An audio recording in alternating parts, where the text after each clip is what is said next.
thank you for taking the time out of your day. I imagine, just over a week away, you're quite busy getting ready for the screening. The Last Rite is part of the First Blood strand. How are you feeling about the premiere? Yes, very, very excited. Sort of, it's a bit like I need to pinch myself a little bit because I've been spending so much time sort of in the edit suite and just creating the project. This is like the first time anybody outside of like a handful of minute people are going to actually get to see it. So it feels a bit surreal to sort of have this idea that I've had in my head for such a long time, that's now formed into a feature film, to be showcased in a cinema with real life people there. Like, no more lockdown. We're with people, which is like fabulous. So can't wait. I mean, you started out as an undertaker, then became a wrestler. Now you're a filmmaker. That's not your traditional career progression. How did you make that journey? Yeah, it's very eclectic, my background. Very eclectic. I'd say that, like, there was nothing special when I left school. Didn't have any of the GCSEs and the normal stuff. Was in special needs for things and bits and pieces, and I just found my way to things, I guess, or they found their way to me, weirdly. So my uncle was working as an undertaker when I was 17, and the opportunity come up. Like, there was a job going as an undertaker, so I was like, yeah, I could do that. Sort of 1 year later, I found myself fully sort of fledged being an undertaker for the best part of a solid year. It was a very grounding process, one that I'm very thankful that I did. Even though to some people it might seem quite dark, it's actually, I'd say it brought me onto the path of spirituality more so. Over time, it taught me the value of life and just things that, like, we're here today and we're never promised tomorrow. So it really made me sort of evaluate, like, from a crazy young age. But I was actually a pro wrestler before I started The Undertaker. So I started pro wrestling at the age of 15. So I'd done a few shows before I'd even started The Undertaking. But it just worked out that, like, I was more into, I guess, the training aspect of the pro wrestling. So I'd had a couple of shows, but nothing really big. And then an opportunity come up when I was 19. I trained out in the States, done a bit of training with a couple of old school wrestlers, a guy called American Dragon, who is now known as Brian Daniels, and a guy who unfortunately is no longer here anymore, a guy called Chris Benoit. He was, that was quite an interesting time that I was in the mix of that, and then had my first tryout for WWE at the age of 19. So, and then it just went from there, and I just kept going through the ranks, kept going on through the number of years, spent the best part of 10 years on most of the major shows in the UK. And yeah, and then I guess the best way to put it, there's no magical story. I guess I fell out of love with wrestling. I was too good to quit, but I didn't love it enough to stay. Yeah. But I also felt that, like, a lot of my matches, and I remember my last match, which was 24th of April, I believe, or March 2012. I had a match against a guy called Carlito, and it was probably one of, like, my top events of, like, in being a wrestler in the UK. You want to be on these massive supercard shows. And I just remember thinking to myself, like, is it fair that, I'm here about to go on for this match doing, what I've wanted to do for such a long time, but I just didn't care. I just didn't care about it. I guess I felt so jaded with things that happen. I think you grow up as a person and you start asking for different things out of life. And then I got to that stage where I was like, you know what? I don't want to be that guy who's on a show taking a space when there's somebody that might actually really want to do it, and I'm just there not really caring. So I sort of bowed out gracefully. That was my last match, and yeah, just haven't looked back since, really. Just kept going from strength to strength, trying different stuff, I guess you could say. And where did the idea for the Last Rite arise from? Because it deals with demonic possession, but it's also it's got like aspects of night terrors and like shadow people and things, you know. So how did that idea all come together? Yeah, well, that pretty much stems from some of my own personal experiences with sleep paralysis. It's something I'm not like openly vocal about it, but when I get on the subject of it, I don't mind sharing aspects of my story on it. Now, I'd become aware of a few things to do with shadow figures and that from like years ago. And one of the things that I remember experiencing when I had my night terrors was there was a couple of things that I used to experience, but one of them was shadow figures. And another one was like this entity that would just be in the rooms spinning around this like weird boomerang thing. And I was like, well, I'm passionate about film. I love supernatural films. I love films that definitely take some of the motifs from the 80s, like Poltergeist. I love Exorcism of Emily Rose, even though that was a little later, and the Amityville Horror. But what I also love about some of those films is that there are aspects of truth, like inspired into the story.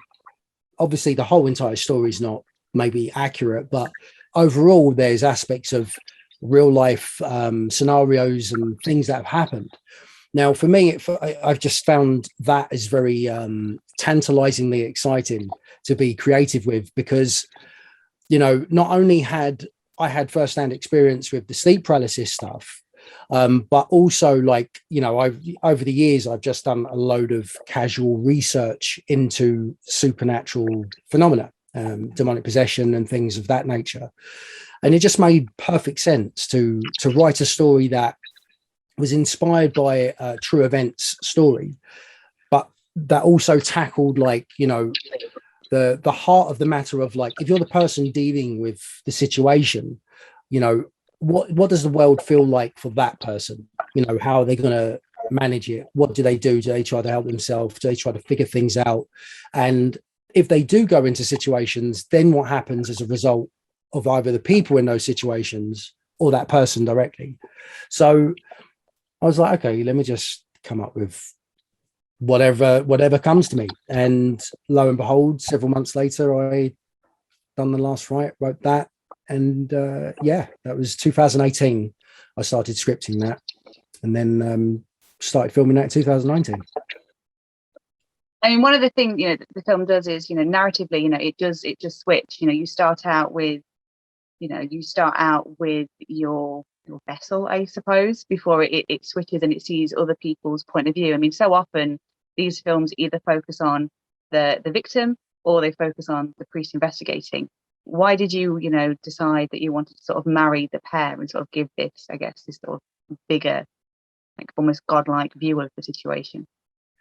Well, I think for me, ultimately, like as a storyteller, not just a director, a storyteller, I believe it's important to take all the facets of the story into consideration, not just is it about the scares or is it about just the entity, because ultimately, like in our lives, we come into contact with multiple different people who live multiple different lives. If you go down a chain, if you think of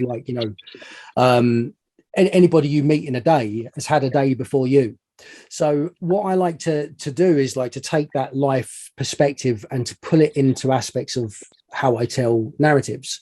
But for this narrative specifically, because I didn't want to tell a story that only focused solely on just scare tactics, because it's, for me, I find films that don't give me a little bit more than just a singular jump scare here and there every 5-10 minutes.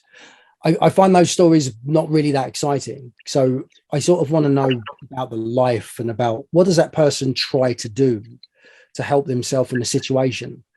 But then focusing on that, it's like the knock-on effect of a negative emotional state can sometimes rub off on other people. So it's looking at the perspective of, well, if this one person has the connection because of the demonic possession to that person, okay, how are they then affected after the fact of coming into contact with the the person who's afflicted by the demonic entity. So I found taking that sort of snapshot at it a bit more of an interesting spin on the story, rather than just a straightforward, just traditional haunted house go, So so that was pretty much my ethos for doing that. I mean, the scare, the sort of the scare sequences, the scare tactics in this again are slightly different to things that I guess we're used to seeing. You don't reveal the truth behind what's happening, for quite some time. There's scenes where people are reacting to things that the audience just can't see. Was that again something to separate out? Because I think these days in horror films, too much gets shown too soon, and then you don't necessarily care. So was that some thinking that went into that? Yeah, well, like if we break the film down, like if you have you imagine you got your 3-act structure, I looked at it as a bit like the 3 stages of demonic possession. So gradually there would be things that would get worse and worse and worse. But not only did they get worse and worse, it's like, well, how can I show it in a way that doesn't make it so obvious, is the person a bit crazy, or are they making it up? I almost wanted it to feel a bit like, is this person genuinely having this experience, or am I expecting a twist ending and actually it was all in her head the whole time? I try my best to not be obvious with information, because I think that sometimes being obvious and on the nose it's not the way I like to watch films. I like to be on the edge, either watching, getting an idea, or knowing exactly that's the ballpark that we're playing in. So what I did was I just made sure that the situations were very, very in tone to somebody that has had the affliction happen to them. So there are examples in that story where, through things that I'd had happen to me in the past, be it through, I don't want to say I've been possessed or nothing like that, but through some of the odd things that I've had it happen, they're things that I remember doing, where I went out of my way for specific information, where you're sort of not really, there's not really anybody there to sort of guide you or help you, and it's like, well, if you're not getting any help, how do you manage that? If everybody doesn't see what you see, if everybody doesn't hear what you hear, how do you balance yourself in that? And that was where I sort of also wanted to take a look at the horror, to sort of try and just extrapolate something a little bit different for, something that would be seen in a low budget horror film. Because, I think a lot of the focus and emphasis becomes about all what we see, and about the jump scare, and doesn't focus on the actual storytelling itself.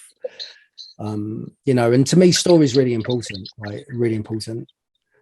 Yeah, I mean, when we're kids growing up, you're always sort of think and are told that midnight is the spooky hour, midnight the witching hour, when things are wrong. And yet so often in films, again in The Last Rite, it seems to be somewhere between 3 and 4 in the morning. Why what is it about that hour that makes it so eerie, do you think?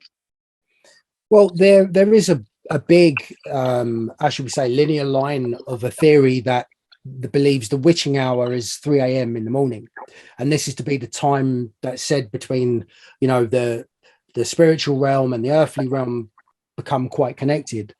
So there's just more access, I guess you would say, if you look at folklore, that there's more of a demonic activity sort of sense in and around those hours.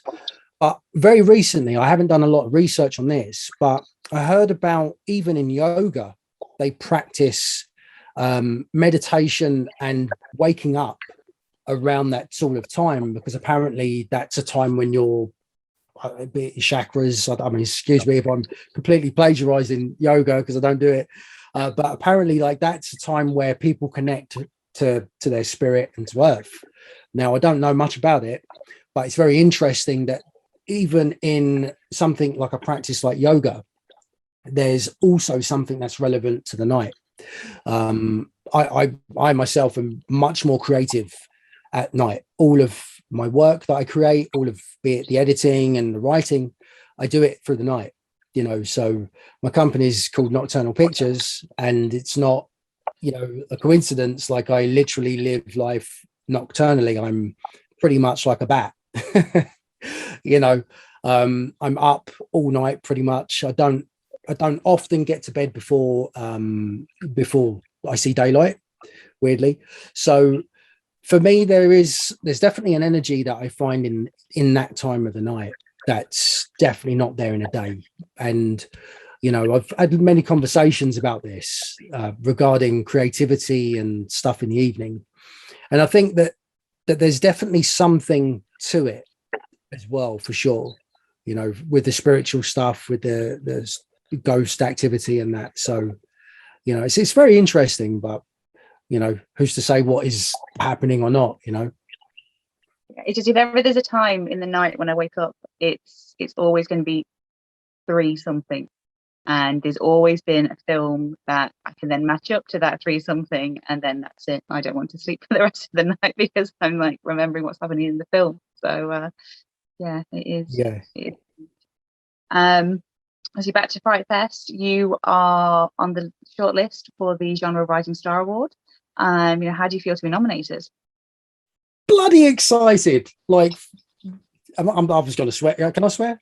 Am I allowed to swear? Yeah. Oh yeah. Right. I'm fucking excited. Like, literally, you don't understand. Like, there's so much of your time that's spent in the darkness, literally. And what I mean by that is, like, when you're writing, when you're creating things, when you're building worlds, right? You do it really on your own.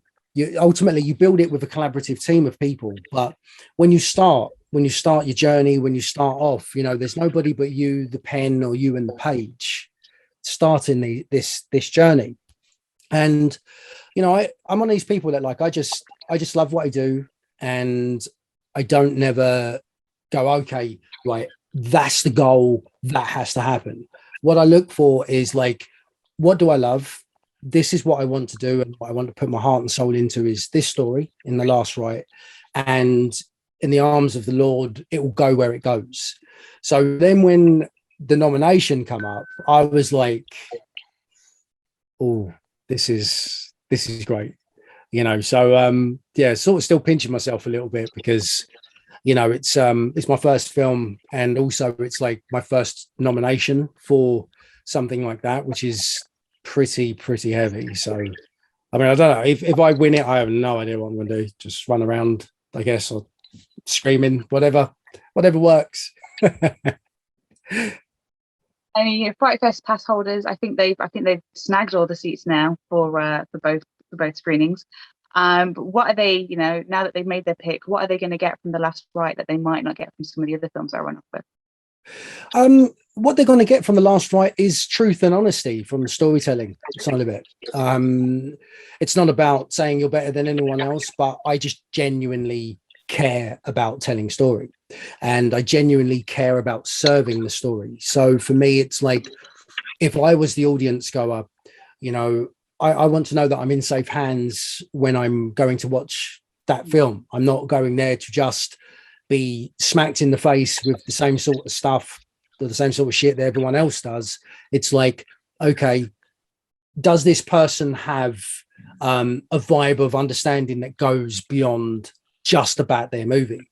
So for me, what they're going to get is, they're going to get a story that stays true, a story that is very heavily inspired by some of the classic horrors. Definitely Amityville Horror 2, The Possession, is very inspired by stories that sit in that world, in Exorcism of Emily Rose, for sure. But just the truth that I've peppered into that story is ultimately, like, I'm someone who cares about film, and I'm just hoping that connects and resonates with the right audience that's there watching it. So yes, I'm excited to meet some of them, actually. I mean, there's a couple of little homages peppered in there as well. There's an Exorcist one that sort of sticks in the brain. So I'm guessing you had as a horror fan, you must have had quite a lot of fun sort of putting. It's not over and over the top and like everything's an Easter egg or anything, but there are a few in there, so it must be quite nice to sort of sneak one of those in again. There's a few in there. There's a poltergeist one in there. There's a side homage to Alfred Hitchcock in there, and there's also what is that film called? The name has just gone out of my head. Hold up, it's going to come back in a minute. Invasion of the Body Snatchers. There's something in that as well, because as a creative storyteller, one of the most important things is that like you have to know where you've come from to know where you're going, right? And for me, it's like, you know, as I done a lot of the, you know, like the creative side of it. So, you know, I was a cinematographer and the DOP, but also the director. So I had a lot of freedom to be able to integrate a lot of the creative things that have inspired me over the years. So for me, it was just like where I could get those little tiny things in there. I just like to tilt the hat to those people that like I can look back to and go, yes, I was heavily inspired by that. Fuck yeah, you know. And then yeah, just like in years to come, when I look back and I'm like, oh my god, I can't believe I did that film. It's always the way. Like I'm my own worst critic. I am my own worst critic. But one of the things that like ultimately like I love to stay true to is just the truth in why I start the journey, you know, and just staying true to that. So yeah, for any of the fans that watch it, maybe just keep an eye out and see where they're at. Those little homages. I think Greg mentioned that you're already hard at work on not one but two projects that you're sort of working on in tandem. What can you tell us about those? Yeah, so there's 2 films currently that are in the mix, heavily scripted. One was done before The Last Rite was even an idea. That film's called Facility 7. And that's a bit like, that sits between the worlds of, if you think of Aliens and 28 Days Later, it's a bit like that, in that sort of space. Another heavily influential film is like, you know, Aliens, like holy fucking Christ, like that. Sorry, I'm swearing a lot, sorry. But yeah, that film is like, yeah, that's my ultimate film now. I'm gonna geek out if I keep going, so I'll move on. But yeah, so that film and the genre, that's zombies. I love zombies, but it's like trying to actually tell stories in a different way, you know, not doing it obvious. Like that's very much what I'm going to do whenever I create a film, is not be obvious. And if it's obvious, it's there for a purpose, literally for a purpose. But the other film after that is a film called Hollow Ones, which is my self-titled very angry movie. It's like, this is my worldview of how I see shit. The world's a beautiful place, but fucking bad shit happens to good people. So that's a bit like Strangers, Home Invasion, cult type of film. That one's not pulling any punches, that one. I'm just in the process of finalizing the script for that, so hoping to get that done probably later this week, early next week. So that'll be exciting to get on that one. Well, I wish you best of luck with the screening. No, thank you very much. Thank you kindly.